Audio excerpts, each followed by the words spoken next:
Welcome to my Asshole Podcast. Let's get into it. Today is a beautiful Sunday episode.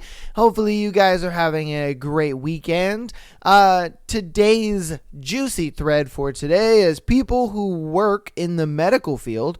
What were some of the most scary last words you've heard from a dying patient? So let's see what you guys got going on. All right, I've done hospice work, home health care, and worked in a nursing home. The best one was in a nursing home with an elderly man. We knew it was coming soon, but he has no family, so we were taking turns just being with him. He opened his eyes and smiled and said, "It's such a lovely day. Don't let this spoil it." It really was a perfect spring day. He passed about 5 minutes later. Wow. The saddest was a lady in hospice care. She kept saying, "Not until they're all here, not until they're all here." The family finally admitted she had a the family finally admitted she had a son and that she had disowned for many years prior. They tried to locate him but weren't successful. She died crying for her boy. Jeez, man. At least he died with a smile on his face. Goodness. Oh, I mean, a lot of times, you don't really think about like mortality in your last moments and what they're going to be like. And I mean, thank goodness for this dude. He was able to, have a good one. And dang. All right. I volunteer with hospice and my patient had fallen and was not doing well. She wasn't really fully awake and aware while I was there. When I went to leave, she looked me in the eyes and was so there. Not sure of a better word, and said, I love you to me for the first and last time. She was just so sweet and I still miss her. I'm not exactly sure what she was trying to say there. I read it verbatim, and so it's like, and said, I love you to me for the first and last time. Okay. I mean, at least she didn't, pass alone, and at least she passed coherently. That's nice. Let's see. Okay, quotations. Did you turn the lights off? Me, no, the lights are still on. That's funny. It's really not I spent over 30 days in and out of the hospital in 2018 for a medical issue I had. Most of the time, I had to share a room in one room. I was with this guy in his late 50s there for some serious, pneumatic, with complications. Oh, pneumonia. Okay, sorry, cannot read. He was morbidly obese and had diabetes and some other health issues. We were sitting there watching Jeopardy. He said, when he said the above, as soon as he said, "Oh," he kind of started having trouble breathing. Some gasping, a bunch of alarms went off, and then out of nowhere, half a dozen doctors and nurses and such were in the room. Somebody wheeled my bed out to another room. I found out later that he died of a massive heart attack. I don't know why he thought everything went black first. The doctor didn't know either, though she had some ideas. The head nurse, this tiny Filipina lady, said he was dying. You don't die all at once. Some parts die first. Wow. So dude thought he was just chilling and everything was copacetic, and one thing was dying after another, and then all of a sudden he was just gone. That's crazy. Oh, man. Elderly woman was on the phone with her husband deciding on what her code status on what her code status should be.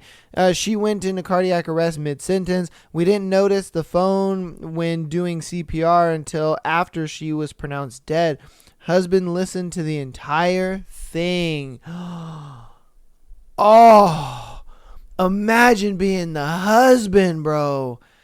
Like, she's just like, she knows she's about to go. And so then she just calls you and she's just like, oh, I love you, da da da, this is going on, blah, blah, blah. And then just nothing. And you're just sitting there like, hello, hello, hello, hello. And all you hear is just doctors and all this kind of stuff. And, oh, man.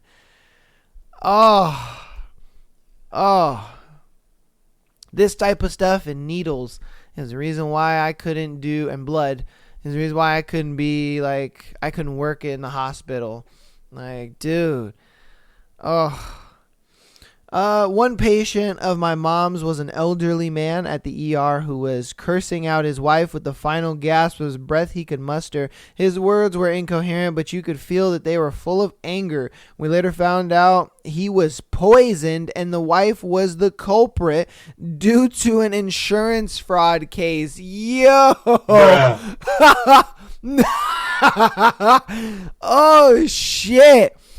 The wife was just sitting there pretending like she was just taking it. And she's like, you fucking bitch, you did this to me, you whore. I can't believe you. Da, da, da, da, da. And she's just like, die, motherfucker. Die. Yes. Do it. Do it. Die.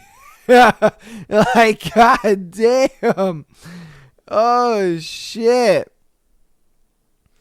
Oh shit, I kind of lost where I was at. No, I hate when this happens. Hold on. Okay. Damn. Okay, I have worked in the medical field for almost 20 years, but the one with the most impact was from my grandma. She told me my grandpa was waiting for her. She wanted to be him but most of all, she was tired of seeing me, so tired and not having a life anymore. For context, I had quit working and put my life on hold for 2 years to take care of her full time. You just take of her. Okay, I'm like, all right. So she asked for a DNR. I signed, and she became unconscious shortly, and subsequently passed away. Damn.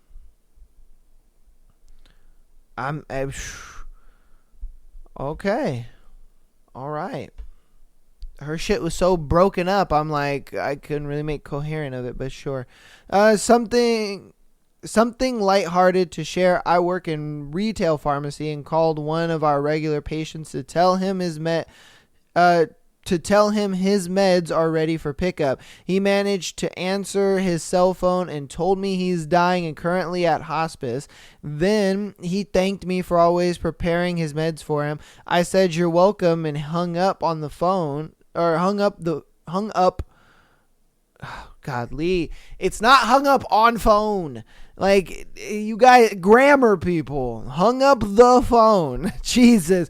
A few weeks later, he showed up at our pharmacy to pick up. I had to ask my coworkers if they are also seeing what I'm seeing. That was 5 years ago. Wonder if he's still alive. Probably not. I would hope so, but hopefully he is, but ooh. My dad's last word was in answer to a question: hospice. He suffered a spinal stroke that paralyzed him from the neck down and could not breathe on his own, so he was on a ventilator for 2 months. We were told he wasn't recovering like he should be at the term of care at the place he was at. was coming to an end. We either needed to transfer him to a long-term care facility or go with hospice care. I wasn't comfortable making the decision without his input, so we got him alert enough to and got a device attached to his trach tube to let him speak a little. I explained the situation and asked what he wanted to do. That one word is all he even tried to say. He was just done with it all. So they set up a little thing on him, and then they were just like, "What do you want to do?" And he was like, "Hospice, dead." Like, it's not funny, but it's not funny. It's not funny, but it's like that was it. Like, that was all he had to say. Like, at least, I love you or something. They did all this work to hook up a thing, and he just said hospice and died. Like, all right. My wife, about 10 hours before she died of her stomach cancer, that had metastasized to her lungs and was suffocating her, no more. They put her on benzo after that, and she spent the last hours unconscious. Man, so, they pretty much had her die in her sleep, but she just said no more. She was like, I'm done with this shit. I'm over it. Life is just kaputs for you, girl. Man. It must be tough. Let's see. Okay, never really had any scary ones. Most of my work has been in cancer, so they've either died in a relatively comfortable manner with palliative care, or they've tended to go pretty suddenly. My favorite was a chap who was unresponsive for a few days, woke up suddenly and asked for a cornetto ice cream, not a croissant. Okay. A nurse popped to the shops and got him one. He ate it, then closed his eyes and died. Dude just had to get in one last ice cream in. Legend. That's crazy. He had such a strong will. He was just like, body, we ain't dying yet. I need to taste this motherfucking ice cream one more time. Give it to me one more time, baby, before we leave. Before we exit stage left, I need me this ice cream now. That's crazy. Man. Yeah, that dude is a legend. I was in the Army, and one of my fellow soldiers was able to call their parents on a sat phone during their death. Their last words were apologies for causing so much trouble as a teen and how they wish they could be back home to fix everything. The parents were in shock, and I had to take the phone to let them know their child was gone. Oh my God. Oh. I mean, at least he got to air out his grievances, and he got to come to terms with, the stuff that he'd like, dude, imagine. I mean, even if you're the parents or you're the guy that's there and dude's just literally coughing up blood, like, all I want to do is call my parents, and talk to them one more time. Just give me that. That's it. And homeboy's just setting up the sat, and he's just like, here you go, man. And he was just like, I'm sorry for being a nuisance as a teenager and this and that. And da, da, da, da. Like, I loved you. I wish I could be there. And then he's just done. And then you have to take the phone out of his hand and be like, he's gone. He's gone. He's done. Like, oh, damn. Wasn't his last word because technically he couldn't speak. But a couple days before he passed, my dad was in the hospital on a ventilator, and he wasn't getting better. We gave him his options, which neither were good, pretty much long-term care on a ventilator or hospice. And he wrote, I thought I had more time. He probably got those two options and thought to himself, like, no way. He was like, I thought I had more time. And I think a lot of times it's like that. You think you have more time than you actually do, and it's just oh, damn. Not a scary moment, but a beautiful one. I held the hand of my best friend who had metastasized breast cancer. When I kissed her cheek goodbye, she had tears in her eyes and wouldn't let go of my hand. I said, "I'll see you tomorrow, don't be sad." And while still clenching my hand, she said through her tears, "I love you, don't you ever forget it." She closed her eyes right then and there and passed away after her 9-year battle with cancer. Wow, 9 years. Imagine.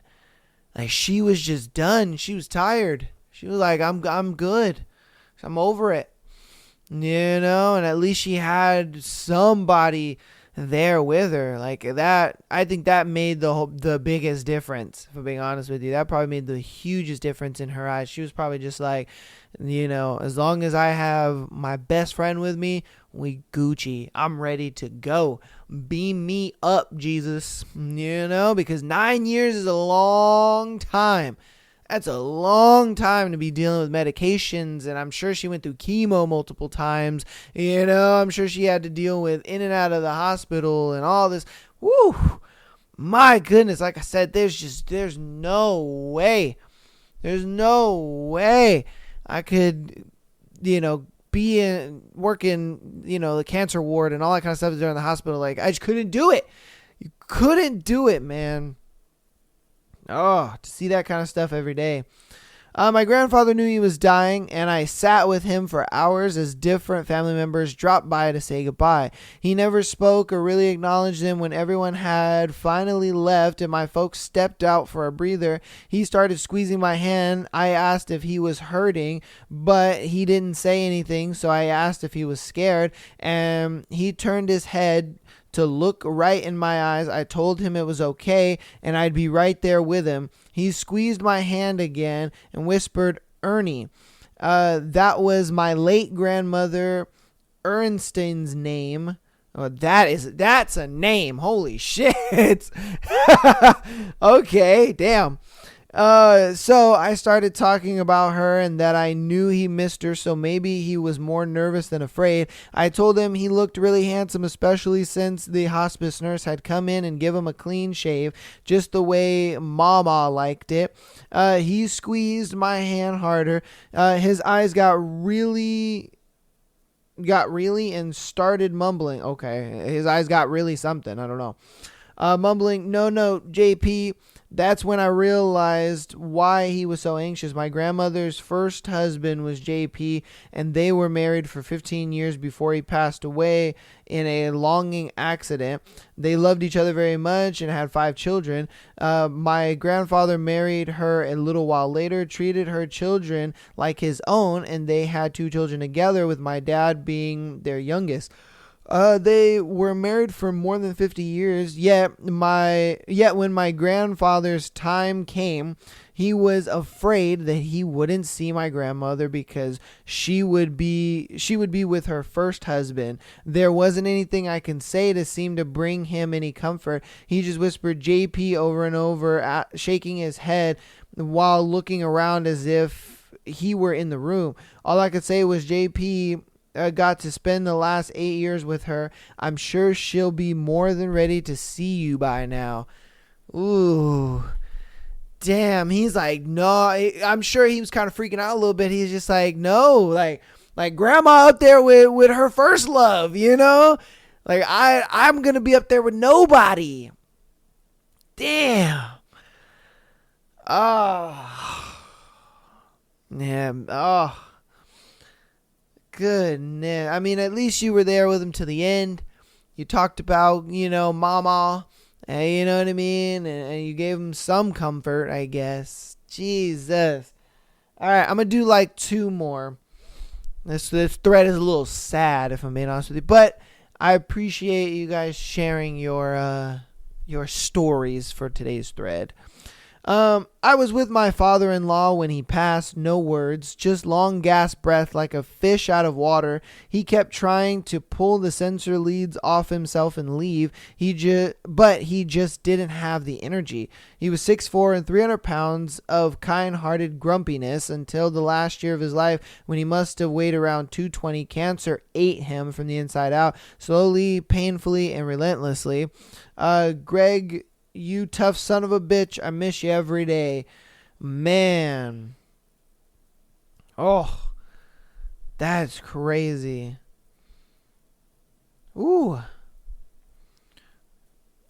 All right. This will be our last one. This isn't really scary in the way you're asking, but when I was an intern, I was discharging a patient I had a connection with from the hospital to hospice with terminal cancer. This dude had nobody in his life. I told him I'd come visit him, and his last words to me were, "No, you won't," but I actually did. Maybe 3 weeks later, I went to the hospice house, and he had already passed away.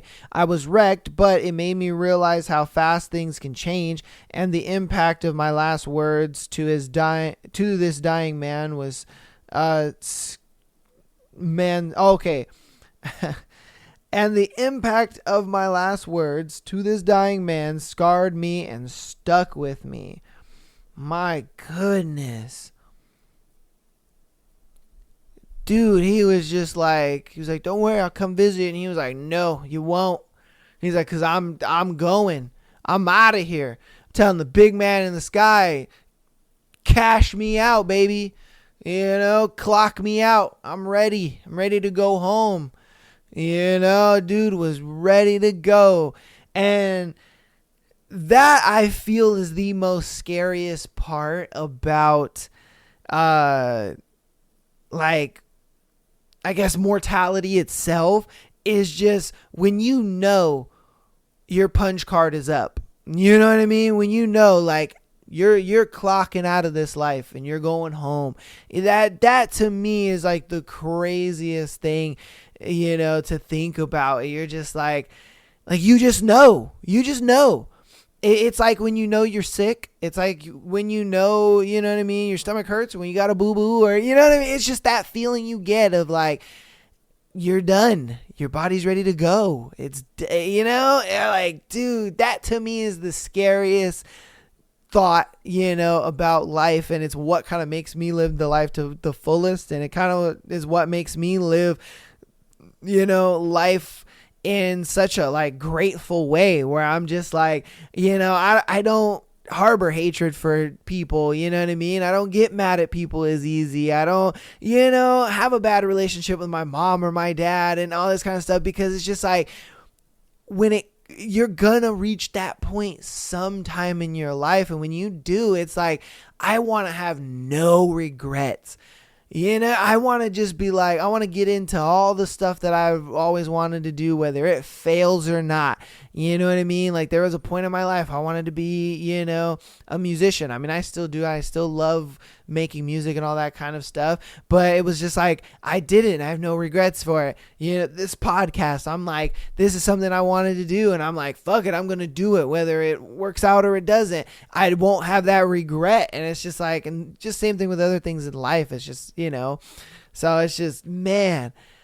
Oh, that was something that, I don't know, I just kind of came to my mind, and I was like, you know what? I want to see if other people out there have met people who were in that position, where they met a person who was literally right there, ready to punch their card out, and what was their story and all that kind of stuff, and so, yeah, man, that was that thread. Goodness, that was a heart-wrenching thread. My goodness. Hopefully you guys enjoyed the stories that these people have shared today, and hopefully it kind of helps you appreciate the life that, you're living right now, and that you get to enjoy. You wake up every day, you're healthy, you drink water, you eat food, it just, every once in a while, I think it's good to kind of appreciate the mortality that you're given, you know what I mean? And the life that you're given, because not everybody is lucky. Not everybody is as lucky as you and I. where we don't have debilitating issues and, where we're bedridden and all that kind of stuff. We can actually go out and live life. You know what I mean? Like, goodness. Like, even today, I'm about to go out with my friends and just enjoy life a little bit and be like, you know what? There are people that can't do this. Because or they are on death's door and they regret not, going to that concert or going to that event or doing this or doing that. It's just, woo, crazy to me. All right. I'm going to hop into announcements really quick. Then we're going to get into our scenarios and then we'll wrap this bad boy up. All right. Patreon.com/MyAssholePodcast. If you love what we're doing on Tuesday, Thursday, and Sunday, Friday, Patreon is the place to get one more episode. You get an exclusive episode every single Friday, as well as being able to send in your scenarios to be featured on Tuesdays and Sunday shows, just like the people we're about to go over today. If you're primarily an audio listener, downloading the podcast as well as rating the show 5 stars helps out a ton, and it's completely free. It is free 99, and if it's faux free, it is faux me. So please help us out on that. If you want to help even more on the free 99 side of things, Instagram as well as TikTok, follow us over there for all the clips and the best moments of every single show. If you want to help out even more on the free 99 side, go head over to youtube.com/MyAssholePodcast and subscribe there. Hitting that subscribe button is completely free and it helps us out a lot. All right, without further ado though, let's get into our scenarios. Am I the asshole for saying I would divorce my wife in 4 years? All right, let's see if you're the asshole for that. Me, 43, and my wife, 45, were having some drinks outside the other day, and we were having a good time. She said, I wish I brought my cigarettes, and I pulled them out of my pocket as I had anticipated that she would want to smoke. She said, wow, how did you know? I said, I can see the future, especially when you're drinking. She said, you can see our relationship's future? I said, of course. So she asked me, will we still be together or will we be divorced? I said, probably divorced. And she said, when? So I said, I'll probably be tired of Peter's shit in about 4 years and I have to bounce. Peter is my wife's son from a previous marriage. He is 24 years old. Me and my wife have been together for 21 years. I have raised this boy as my own, and he has called me dad since he was 5.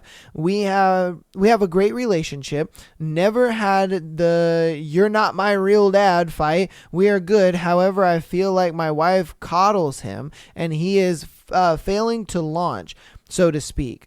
He's in uni, but he never had a job. His social circle is like 5 people that he is consistently online with. He very rarely leaves the house or his room for that matter. My wife has to remind him to shower every day, and she has to wake him up every day. He will not wake up to an alarm, mainly because he is usually up until 6 or 7 a.m. playing online games. He is not a bad kid. He doesn't drink/smoke/do drugs. He is not an incel. He doesn't listen to Andrew Tate. He's just kind of a nerdy shut-in. My wife is happy to have him live at home forever. I mean, by his life, he probably should listen to Andrew Tate. It might get a little kick in his ass, man. The fuck we talking about? Dude's a fucking loser. Like, let's be honest here, bro. It's like you're 24 and you're not making shit happen. Sure, you're going to school, but it's like there are kids out there that are going to school, they're working, and they're doing a passion of theirs.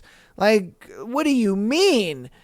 Like maybe you should listen to a little Andrew Tate and get a little kick in his ass, dude. Like say what you want about Andrew Tate, but I mean, that guy sometimes lights a fire under young guys, to be like, the fuck are you doing? You're a fucking loser.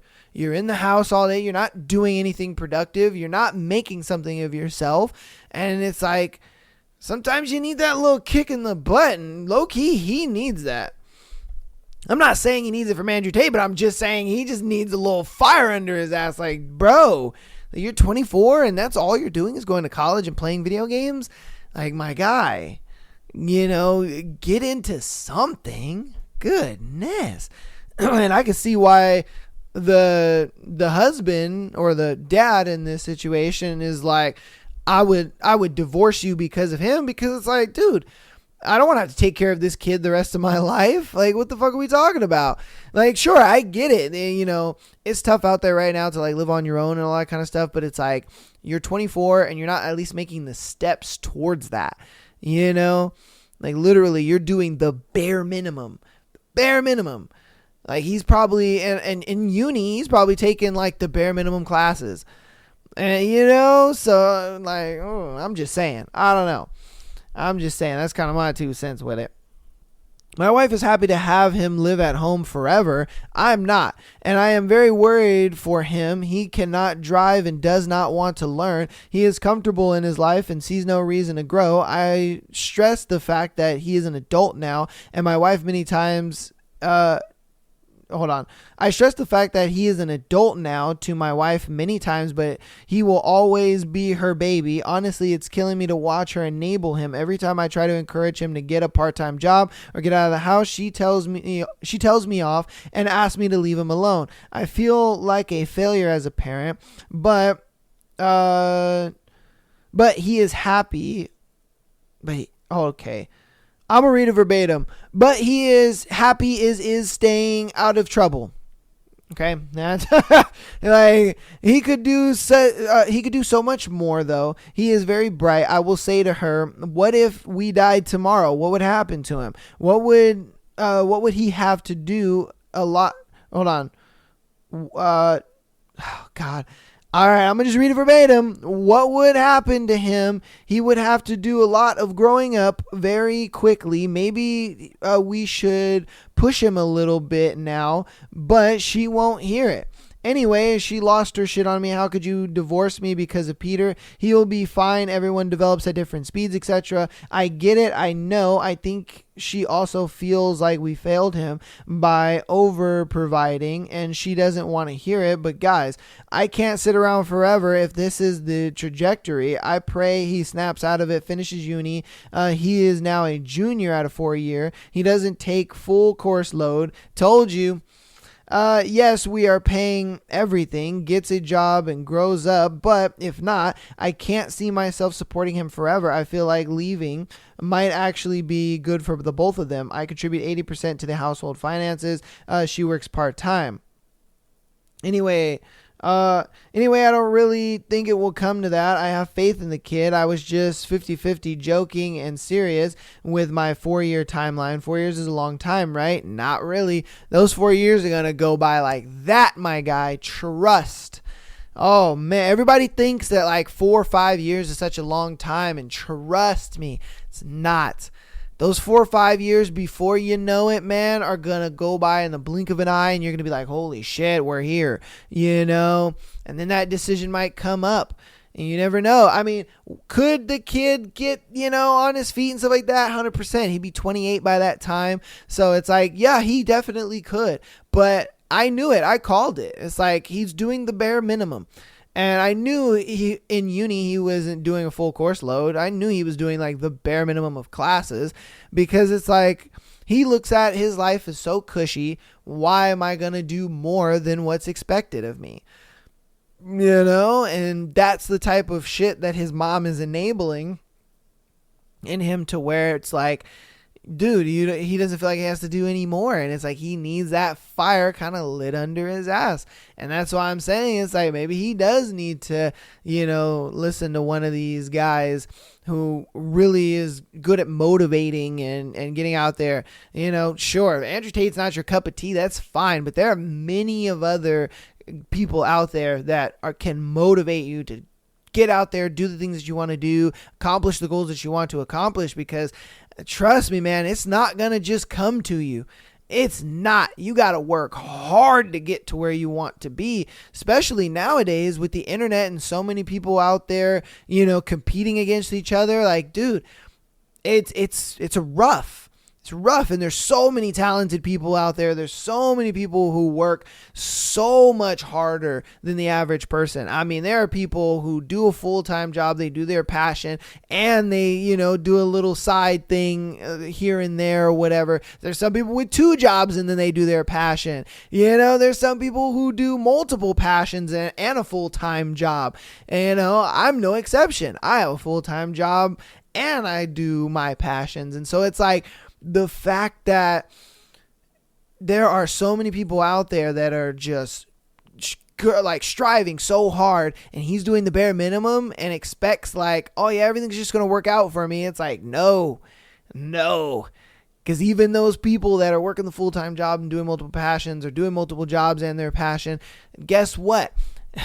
It's still, they still haven't got to where they want to be, and they're working their ass off every day. So if they're doing that much and you're doing this little, trust me, you ain't going nowhere. It's just, woo. Yeah. Okay. So to wrap it up, she thinks I'm an asshole because I'm giving an ultimatum and she doesn't care how long he stays at home. So am I the asshole here? You're the asshole in the way of you're saying that you're going to divorce her in 4 years. Your reason may be pretty valid. I give you that, but it's a thing where it's like, I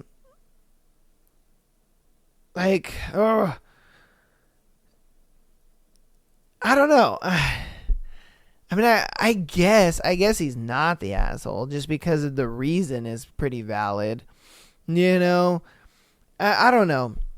Because even for me, it's like when you get up, think about it like this. He's 43, she's 45, and he looks at it like, I want to be able to retire and not have to take care of a kid. I want to be able to retire and kind of do the stuff that I want to do, and not have to have this responsibility of taking care of this grown ass man, mind you. And so he probably looks at it like, oh, if I divorce her, then I'll be able to do that. I'll be able to retire and kind of, be on my own time kind of thing. But at the same time, it's like, and at the same time, if you give him the 4 years and nothing happens, then what? You leave your family and then you're kind of all alone, and that would kind of suck too. Yeah, you're retired and kind of do what you want to do, and sure, it'd be great for a couple months, but then after that, you'll kind of be like, damn, man, I kind of still wish I was with my girl, regardless of fucking her son and everything like that, so I don't know. Do you guys think he's the asshole for that? I do think, her son is a problem, definitely, but as far as divorcing, I think that's a little too far. That's a little too much. Maybe I would just cut the son off. You know what I mean? Like, that's what I would do. I would just be like, I would cut him off, and make him earn everything, make him pay rent, all that kind of stuff. Be like, look, man, if you want to be in this house, if you want to use this electricity and internet and all that kind of stuff, you got to pay rent, buddy. You want to eat, you gotta pay your way around here, and that's probably what it is. That's probably what you'll probably have to do is just cut him off. If he wants to do things, stop paying for his schooling, and, just get to a point where it's like, hey, you got to pay for everything that you want, I know the mom is probably not going to be about that, but I mean, you said you contribute 80% of that stuff, so, you might be able to do something with that, but hey, I don't know. Do you guys think he's an asshole? Let me know. All right, am I the asshole for having sex with my boyfriend's friend per his request, but enjoying it too much? Uh-oh. So homeboy was like, I want you to have sex with my best friend. And then she was just like, I don't know about this. And then the friend laid down that caucus and she was like, oh, goddamn. Mans knows how to use that meat. So let's see what's going on. I've been dating my boyfriend, Harry, for 2 years now. I'm 23 and he's 29. It's been going pretty well. We've had our fights here and there, but it's always been resolved. I will say our sex life has been kind of dry recently, but it didn't really bother me. Sex isn't the be all end all, but I understand it's important. My boyfriend one night telling me how hot he thought it would be if I was fucking another guy. What? Bruh. You're weird.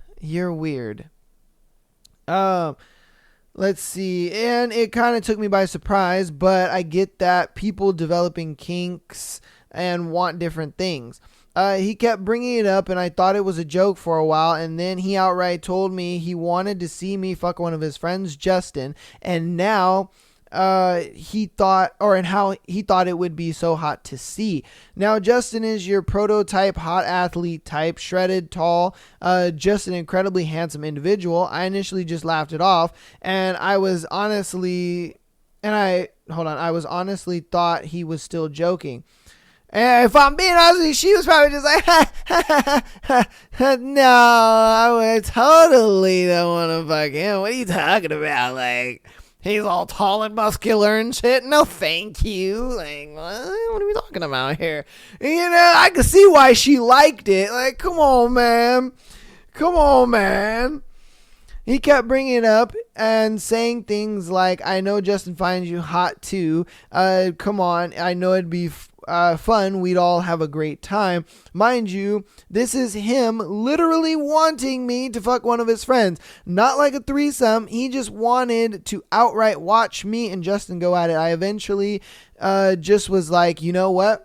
Justin is hot. If you want me to fuck him and he wants to as well, let's make it happen. Yeah, cause she knew she was like, what, for real, him? Oh, I mean, if I have to, like, I'm not against it, like, come on, girl, come on now.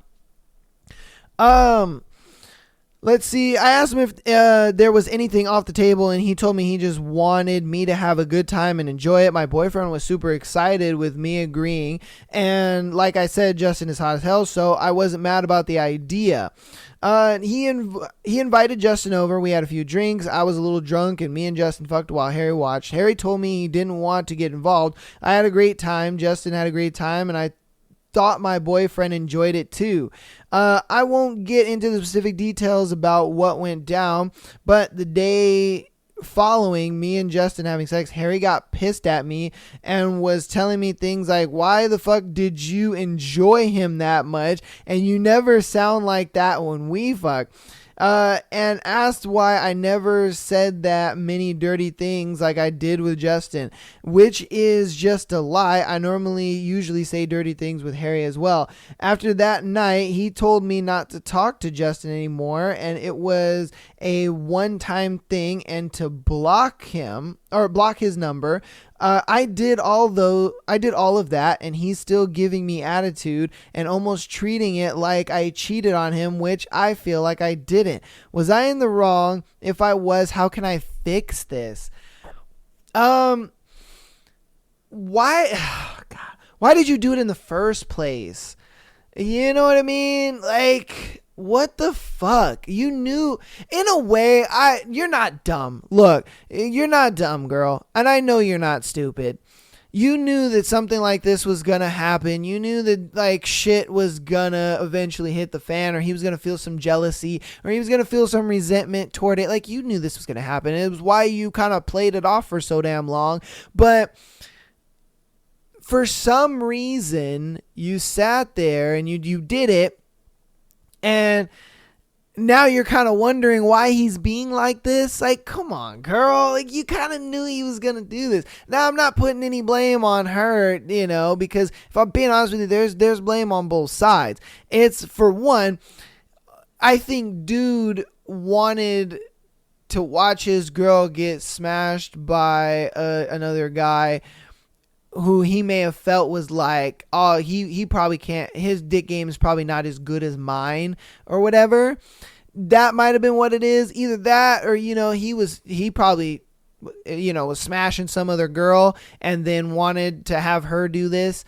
And that way, it's like, oh, if I ever get found out, cheating, then it's just like, oh, well, you smashed so-and-so. And, but then she's going to be like, but you wanted me to, but you still did it. You know what I mean? And that could also be a thing too. Like, this could also be like a whole manipulation tactic. And that's why I say it's like, there's a lot of wrong on his side too with this shit. It's like, bro, Ham, are you playing at that or what's going on? Because I get it. Cuckoldry is a kink to a certain degree, but it's like, for him to act that way after just tells me that it wasn't a kink and that there was something else going on, Because if this was actually a kink, then it would be a thing where he'd have been totally fine with it, and that was that. Justin probably would have smacked that coochie 3 or 4 times, if this was actually a kink. But I don't think it's actually a kink. I think it's something to where he was probably doing something. He did this to make it feel even, you know what I mean? And it's just like, or to ease his conscience, or his guilty conscience, And that's how I see it with a lot of these situations, and a lot of times when these situations come up on this show, that's how it seems to me. Because you can't just talk your girl into having sex with this, super Chad of a guy named Justin, you know what I mean? And then sit there and get mad. Like, of course, she's going to be doing the most. Why? Because she's probably actually physically attracted to this dude. You are probably, one of those dudes who are like skinny fat, or, you borderline dad bodding or something like that. And then she actually has sex with a guy who's actually in physical peak shape. And she's just like, holy shit, this man can schmack them coochie walls good. He's got that endurance like a motherfucker. Like, come on now. And then she looks at him, you know what I mean, while he's towering over, and she's like, holy shit. Like, come on, man. I'm surprised she stayed with her dude after that. Like, is she over here talking about I enjoyed it? Shoot, you might as well just be like, fine then. If you want to do all this prissy shit, we're done. I'm gonna go be with Justin. Like, come on, man. I'm just saying. I think that there was more to this story that he didn't tell her. But why you did it in the first place, girl, that was stupid. Like I said, you're not stupid. You knew this was going to happen. You knew he was going to feel some type of way about it, and all that kind of stuff. And it was going to start problems and fights and all. That's why when he was just like, I want you to block his number and all this kind of stuff, you did it immediately, because you were kind of just like, oh, I knew this was going to happen, and you were ready. Like, you knew what was happening. Oh my goodness. But, to answer the question, is she the asshole for enjoying it? No, you're not. Because, in your own words, man was hot. Yeah, so of course, a guy that you find physically attractive, smashing them walls, yeah, I guarantee you probably went overboard. You probably don't even remember half the shit you were saying because it was so good. Like, let's just be Hundo P here. I don't think you're the asshole. All right, on to our next one. My wife has applied to be a surrogate without my knowledge. Ooh.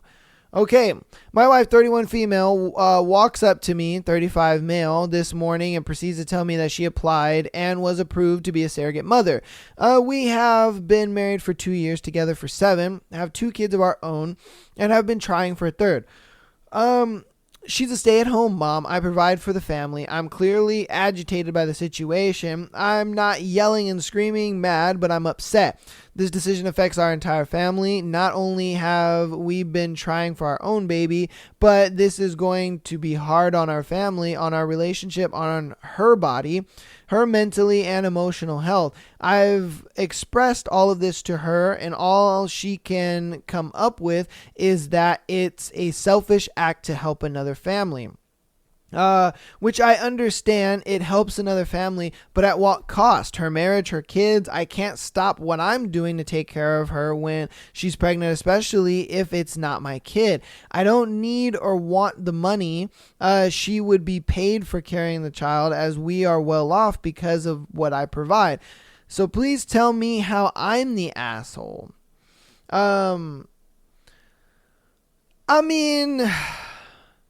My thing is what's the difference between her being pregnant with your kid and then her being pregnant with this surrogate kid? Because you sat there and said like, oh, I can't take care of her, because I work and provide for the home and, but it's like, and then, obviously she can't tend to the kids as well because, she can do it, but she can't do it, as well as she would if she wasn't pregnant. Like, what's the difference? It's like she's still going to be in the same situation of like she's pregnant. It's just, it's your kid versus the surrogate kid. You see what I mean? It's like what that kind of is what caught me. I'm like, you guys are going for a third kid. I get that. That's fine. That's fine and dandy. That's great. But it's like for her wanting to do the surrogacy thing. I mean, it's not like she, the dad is laying pipe in her and just hoping that she gets pregnant and that's the surrogate. No, So I'm like, how is it going to affect the marriage? How is it going to affect really anything? Because if you get her pregnant, you guys are still going to be in that same position. No, like she's pregnant. You're going to have to take care of her here and there. She can't really, tend to the household needs to the same degree that she used to because she's pregnant. It's like she's in the same spot, but one situation she's being paid to do it, and I get it. You're like, I don't need the money, whatever, but I mean, you're going to be in the same spot anyway. You might as well just be like, you know what, babe, that's fine. If that's something you want to do and you're getting paid for it, that's fine. You know what I mean? Hey, it is what it is. And then you guys can have your third kid later on, or maybe she's trying to do the surrogacy thing to see if, she'll have a healthy child. And she looks at it like, if this kid doesn't come out healthy, then it's like, hey, here's your baby, and then she could just be like, well, let's not try for a third kid because I'm probably at that age. I don't know. Did they give ages? Yeah. She's 31. So it's like, she's probably just like, well, I'm at that age to where I can't have, a fully developed healthy child. You know what I mean? And it's like, that's their kid, not ours. We don't have to deal with a kid who has, issues or autism or things like that, because I was able to do the surrogacy thing and it told us what our third kid would be like. That could be a thing too. You never know. Like I personally feel like dude's overreacting because you'd be in the same spot regardless. Whether it's you getting her pregnant or the surrogacy pregnancy, you'd be in the same spot. I think you're overreacting regardless. I say let her do it. Get that money. Put that money aside for a vacation or something. You never know. Yeah, or use that money to fund your kids' college fund. I don't care. But you know what I mean? Get that money. See how the baby turns out. And then if she wants to pop out another chitlin that's yours, then great. You know what I mean? Like I don't see, the difference in it, whether she's pregnant with your kid or she's pregnant with a surrogacy kid. Aside the fact that one, she's getting paid, the other, she's not. Ooh, goodness. All right, on to our next story. All right, this is going to be our last one for today on today's beautiful Sunday episode. All right, I think my girlfriend cheated on me with my brother. Oh, shit. She belongs to the streets. I've been with my girlfriend for a few years. We lived together, and at that time, in October 2022, I was working as a salesperson, and she didn't have a job. I worked hard to earn money and live humbly while she took the time to find a job.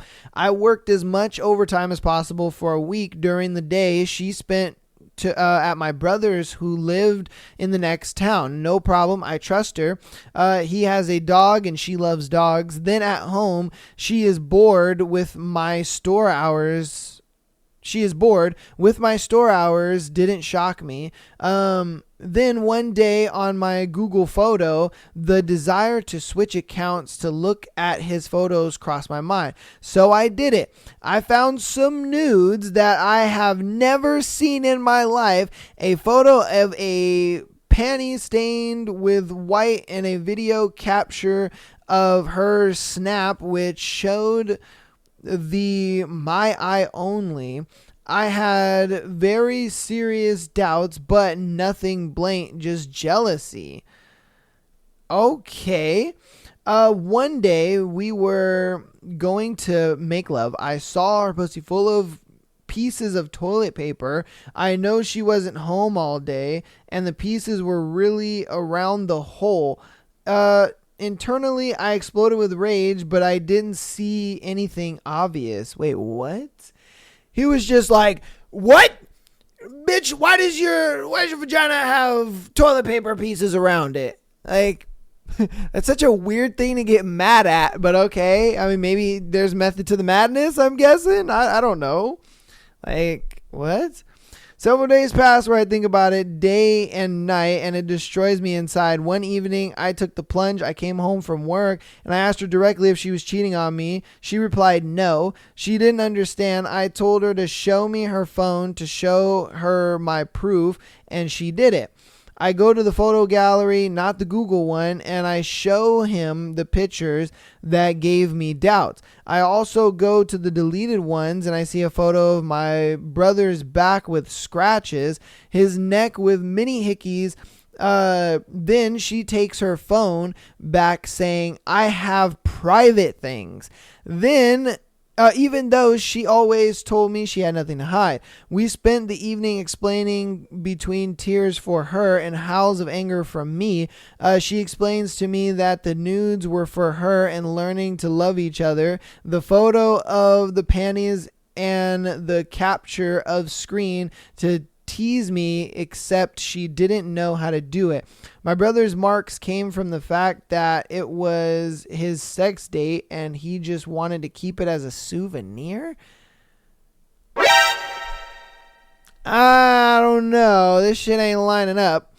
Annoyed, I tell her to get out of the apartment, that I need to breathe. When she came out, I turn her PC and I go to her messenger. Nothing fishy. And on her Instagram, there are messages, ambiguous but nothing blatant. A little, even if there were things not to be said.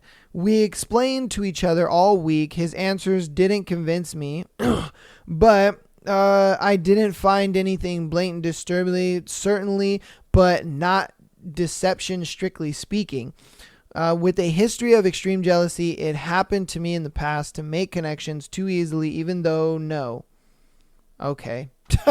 All right, man. You guys need to proofread when you like write this shit out, because a lot of it just makes no sense, and I'm just like, all right, this is okay. Today with her, I didn't have an ounce of jealousy, but since then it has haunted me. She told me to go because she felt abandoned by me. Sorry, working so we could live together. Sorry, I'm working so we could live together. Since this event, my girlfriend no longer speaks to my brother. He was blocked by her and no longer has any real social interaction with her. I think it's average, but since then, she has redeemed herself, become an even more loving woman. But hey, since then, it's in a corner of my head. I can come back to her for real explanations, always a failure, but at least it hurts her to see me in this state from time to time. I tell myself that if she feels that way, it's really over. In short, it's been a long time, but hey, we live in this kind of event. I don't know. Look, man, golly, I think you just spewed out a bunch of extra shit we didn't care for. But my biggest thing is her excuses didn't line up with really anything, if I'm being honest with you. Like the fact that you took those nude pictures and they were sent to your brother because they were on his Google shit. They were on her phone and they were on his Google stuff. You couldn't make that correlation that she sent those. Like, come on, man. And then on top of that, it's like, while you at work, where is she at? She at your brother's house. You know, the whole scratching and hickeys and all that kind of stuff. Guess what? That could have been her. Like, dude, there's just too much that, like, what her explanation of it was just doesn't line up. If I'm being honest with you, it doesn't line up. And to me, it sounds a little fishy. It's like, I don't fully believe all of what she's saying to be the truth. Because like I said, you checked her phone. Those pictures were there on her phone. And then the fact that she grabbed it away from you and was like, I have private things in there. It's like, oh, you do now. Oh, okay. All right. That in itself was like, no. So it's like, come on. Do you really believe that? Do you really think that she's being fully honest with you? I don't know. Personally, though, I think, yeah, she was smashing the brother, and then she knew she got caught, and that's what it was. She knew she got caught, but she knew at the same time, like, he doesn't fully know, but he knows. Yeah, and she was just like, well, shit. I got caught, but I didn't get fully caught enough to where he'd break up with me, Yeah, like, because he's stupid enough to kind of believe, like, okay, nah, maybe she's not doing that. And then the toilet paper on the vagina thing, that was a little weird. I don't know what that was all about. Again, useless information. I'm just like, bro, what?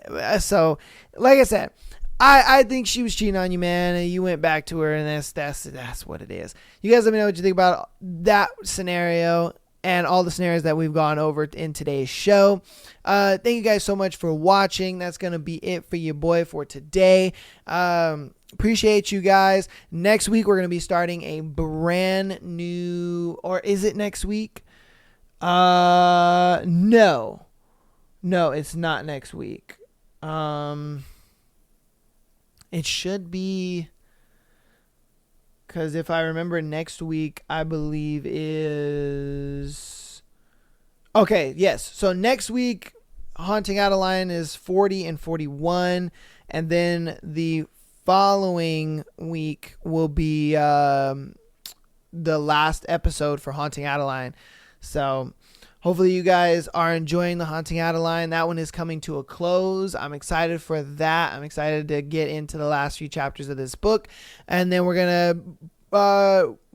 might do book 2, or we might continue Haunting Adeline. We'll see. What I mean is we might do book 2 of Haunting Adeline, or we might do a different book. So I don't know. We'll see. But again, patreon.com/MyTheAsshole Podcast. Get in there for the exclusive episode every single Friday, as well as being able to send in your scenarios to be featured on Tuesday and Sunday shows. If you're a primary audio listener, rate and download the podcast. Follow us on Instagram as well as TikTok, and subscribe to us on YouTube. I appreciate you guys so much for being here and checking out the show. Hopefully you guys had a good weekend. I'll see you all, and peace.